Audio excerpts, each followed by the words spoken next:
Hello everyone, welcome to my video. Today we're going to dive into a pretty big topic. Canada just made it law, and these 10 US states will collapse first because of the 2025 trade fallout. Canada's new Bill C-202 locks dairy, poultry, and egg markets behind permanent tariff walls, banning future ministers from cutting duties or widening import quotas.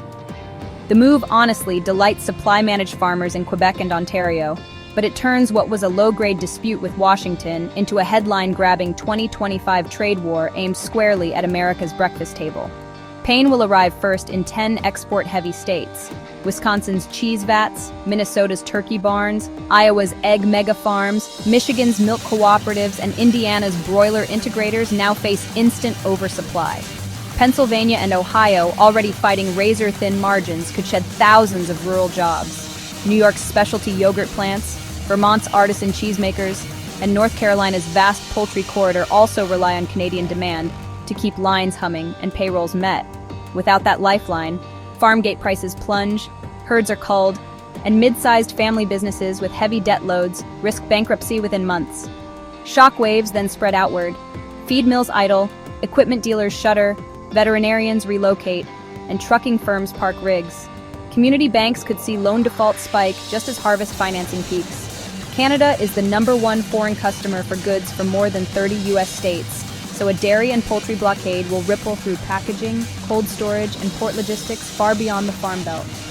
If Washington fails to secure a carve-out before autumn, economists warn these 10 states could tip into localized recession by Christmas, becoming the first dominoes in a broader rural downturn. Meanwhile, Canadian consumers may face higher grocery bills, ensuring the political fight stretches well into 2026 and beyond. So let's get started.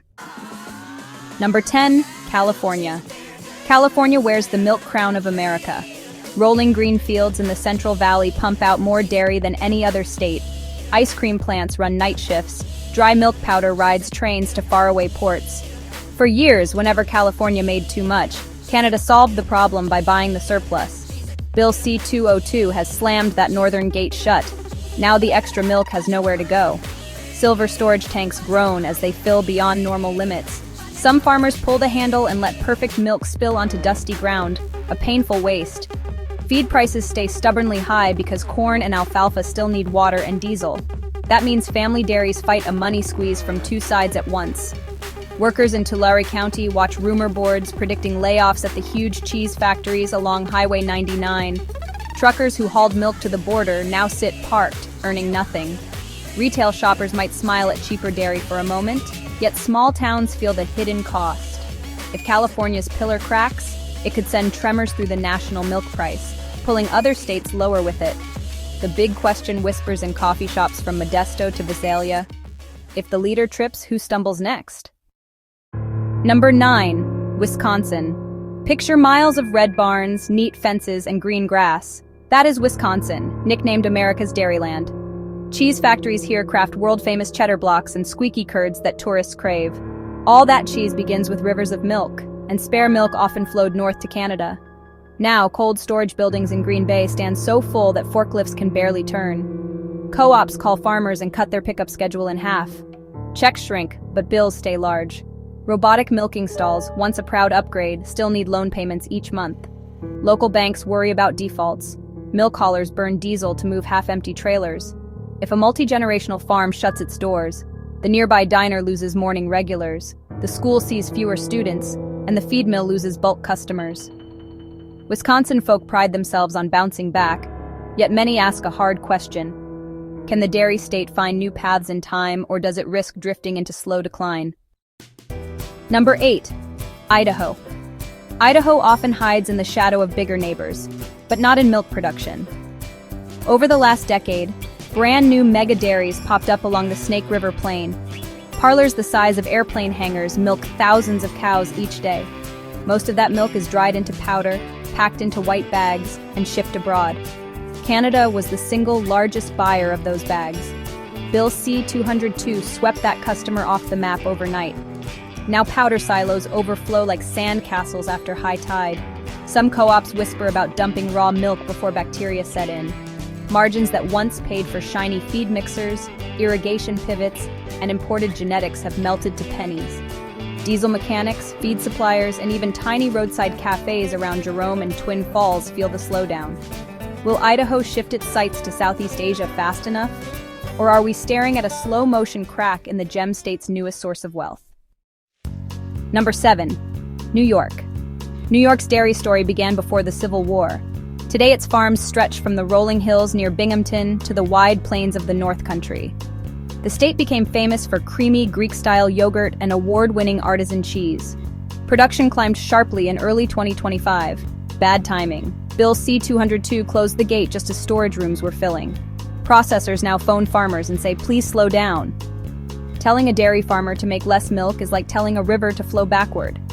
Upstate county budgets lean on dairy tax dollars to fund bus routes and town libraries. If the milk money falls, so do those public services. Big plants outside Rochester wonder if foreign buyers in the Middle East will pick up the slack. New Yorkers are resilient, but even a legend needs markets. Number 6. Texas. You know, everything is bigger in Texas, even the milk surge. Over the last 10 years, the Panhandle counties have doubled their cow numbers. Investors went ahead and built barns with misting fans to combat that brutal summer heat. A steady chunk of that milk used to head north to Canadian grocery chains. But now, tanker trucks are idling outside plants in Hereford and Dimmitt, waiting for a home that no longer exists. Processing shifts have been cut down from 7 days a week to just 4. Factory paychecks are thinning out, and local shops are noticing those quiet cash registers. Grain elevators that supply feed are losing volume. Farm owners, juggling big loans, are left wondering how long the lenders will stay patient. If the Lone Star miracle takes a pause, a large slice of rural prosperity, stretching from Amarillo to Lubbock, could slide backward real fast. Number 5. Pennsylvania. As you drive through Pennsylvania's gentle hills, you'll see postcard farms, white fences, red silos, black and white cows. Many of these farms produce only a few thousand gallons per day, not the mega volumes you see in Western dairies. That means they can't spread costs across huge herds. Milk prices started slipping back in mid-2024, and then Bill C-202 pressed the bruise. Co-ops now refuse full loads and sometimes tell farmers to dry cows early. A teenager who planned to take over the family farm is now wondering if college might be the safer bet.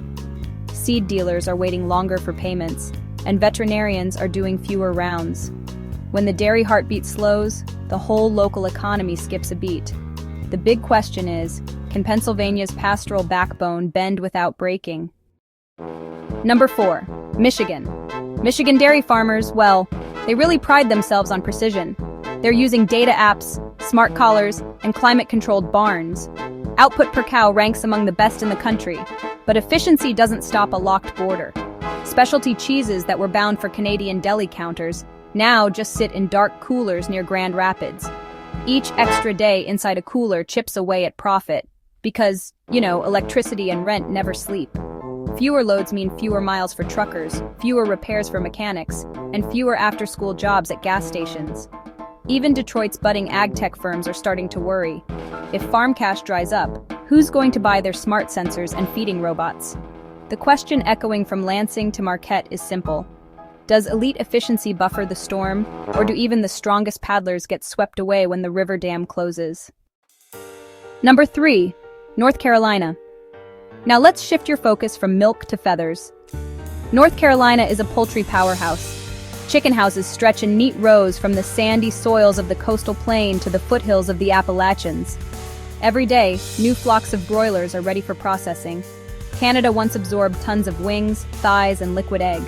With that path blocked, cold storage warehouses near Lumberton and Wilkesboro are stuffed to the rafters. Processing lines throttle down. Contract growers still make mortgage payments on modern tunnel vent barns, but now earn less per flock.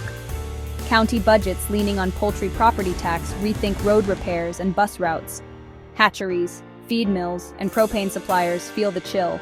Will North Carolina's tightly woven poultry network flex in time, or does one broken link spread tension through the whole chain? Number 2, Georgia. Georgia reigns as the undisputed chicken capital of America. In 2024, the state raised more than 1 billion broilers. That massive scale built confidence and built whole towns around processing plants. Scale can also, sharpen pain. When Bill C-202 erased Canada as a buyer, the Georgia supply chain jammed overnight.